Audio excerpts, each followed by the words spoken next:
Bom, desdobramentos, né, Cláudio? Enfim, pelo menos é um movimento político aí que nasceu dessa questão do André do rap, né?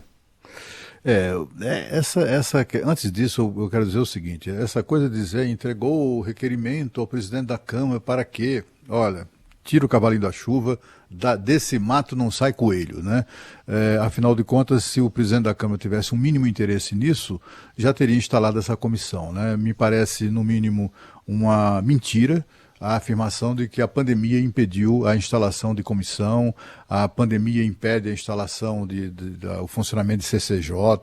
É tudo mentira, porque afinal de contas, se a pandemia não impede a votação, como a gente tem visto, do plenário da Câmara, ou do plenário do Senado, por que que impediria um quórum mínimo né, uma presença mínima que é enfim, uma comissão que tem um número de pessoas muito inferior, né, muitas vezes inferior ao do plenário? Então é um pretexto usado, é uma mentira.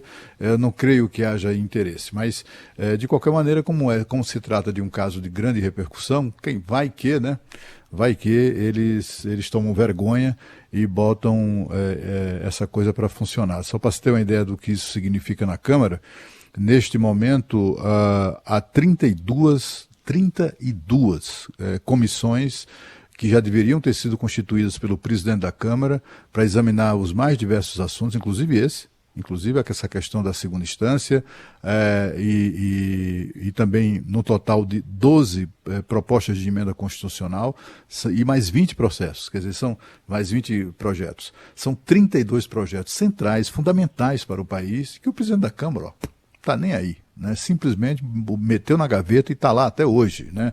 Muitos projetos estão lá até hoje, dormitando na gaveta do presidente da Câmara. Agora, sobre essa questão aí da decisão do ministro Marco Aurélio, eu acho que foi quem melhor definiu isso, tenho a impressão, talvez pela experiência que tem nessa área aí penal, etc., foi o senador o Major Olímpio. Nós o entrevistamos hoje cedo no Jornal Gente, e ele definiu isso como uma tempestade aquela tempestade de coisas, de erros, né, que aconteceram, que acabaram conspirando contra tudo isso, né? E isso começa com a legislação que foi aprovada lá atrás, em 2019, uma legislação recente, e que não cria claramente, né, um regramento em relação a isso, não cria exceções, né? O deputado, a gente ouviu aí agora há pouco alguém dizendo que nem todo acusado é André não sei o quê, como é o nome desse sujeito? André do Rap. André do Rap, né? Que enfim, nem todo mundo, ele quis dizer que nem todo mundo é um bandidão dessa estirpe, né?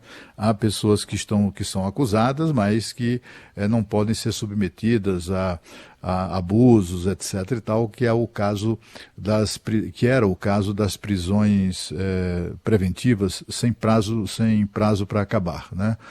Havia, inclusive, o Brasil recebeu advertências, né, no sentido da necessidade de acabar com isso, acabar com essas prisões preventivas que eram responsáveis por grande parte da população carcerária que cumpre, como é que chama isso, que está lá em condição de prisão provisória, né? Por quê? Porque várias razões, né? Tem desde do cara que a prisão preventiva foi decretada com provas substantivas, etc. e tal, mas a justiça tem atolada de processo, acaba demorando a julgar. O outro caso do sujeito que até a prisão foi obtida, mas não havia provas muito fortes ainda e as autoridades de investigação ainda estão atrás dessas provas para então formalizar o pedido, fazer a denúncia à justiça. O fato é que são milhares de pessoas nessa situação.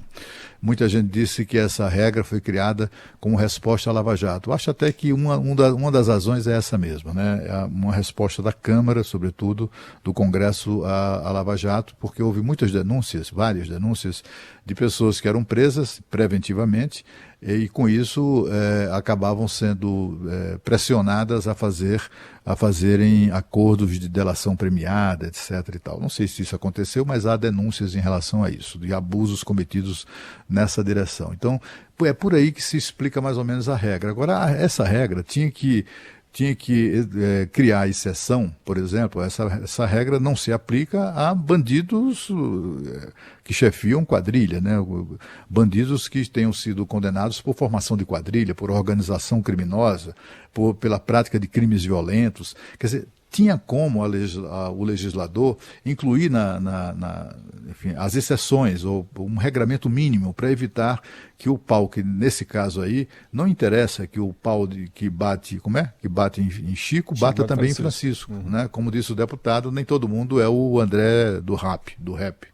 Né? Então, enfim, tem essa questão da legislação, tem a acusação de que o Ministério Público não foi diligente o suficiente para reiterar o pedido né, de reiteração, né, da prisão preventiva. Manutenção, né?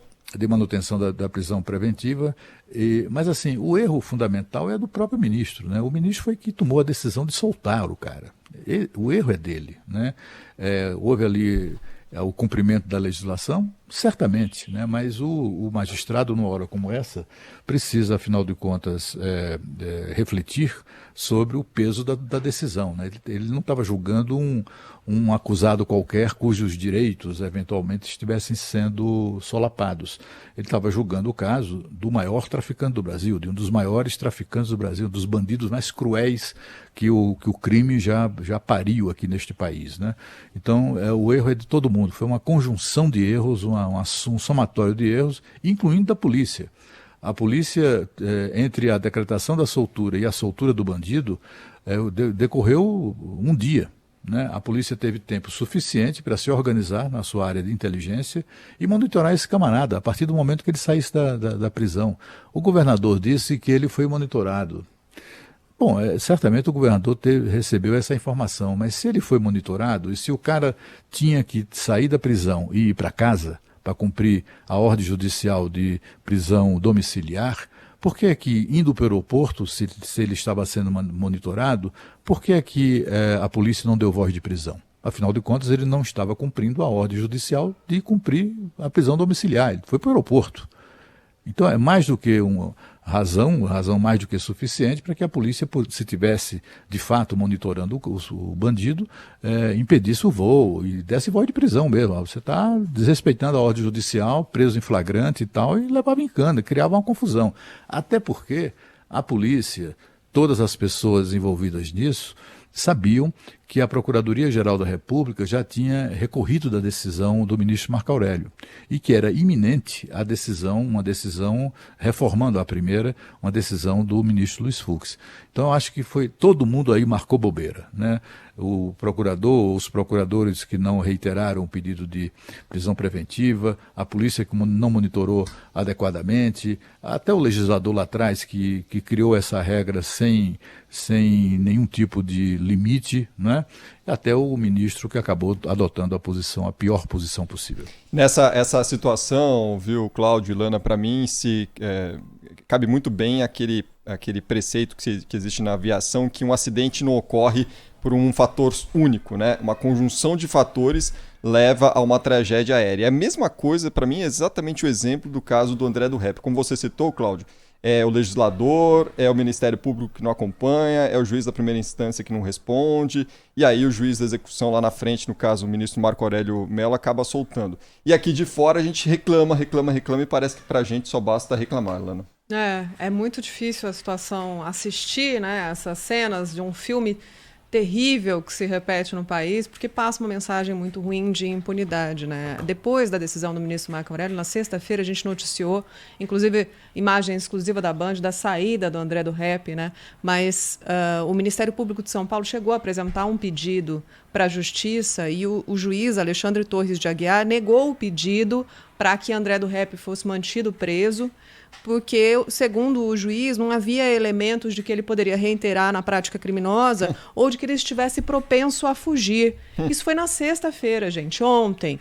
Né? Imagina o que aconteceu. Ele saiu pela porta da frente e desapareceu, simplesmente sumiu. Imagina a dificuldade que foi prender uma pessoa, né, que tem um histórico condenado em segunda instância há 25 anos. André do Rep é essa pessoa. Já foi condenado em segunda instância há 25 anos.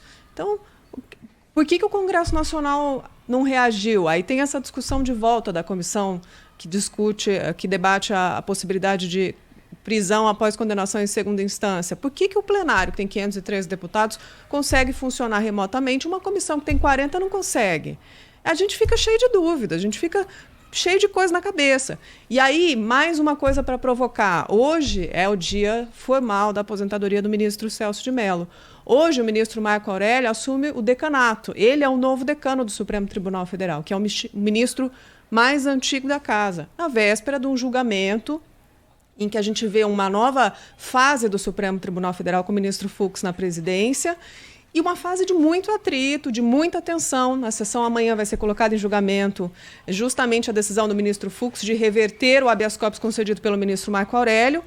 E aí os ministros vão... obviamente, o ministro Fux só levaria isso a plenário se ele tivesse certeza que ganharia. Então, é muito claro que ele deve já ter a quantidade de votos para manter a decisão de derrubar o habeas corpus. Ali, o que o ministro Marco Aurélio argumentou é que ele segue o que está previsto, a mudança que foi feita no Código de Processo Penal pelo Congresso Nacional, dizendo que as prisões preventivas não podem ser alongadas ad eternum, porque isso pode ser usado como instrumento para pressionar para a delação premiada. Esse foi o argumento no Congresso Nacional quando eles discutiram isso e fizeram essa alteração no Código de Processo Penal.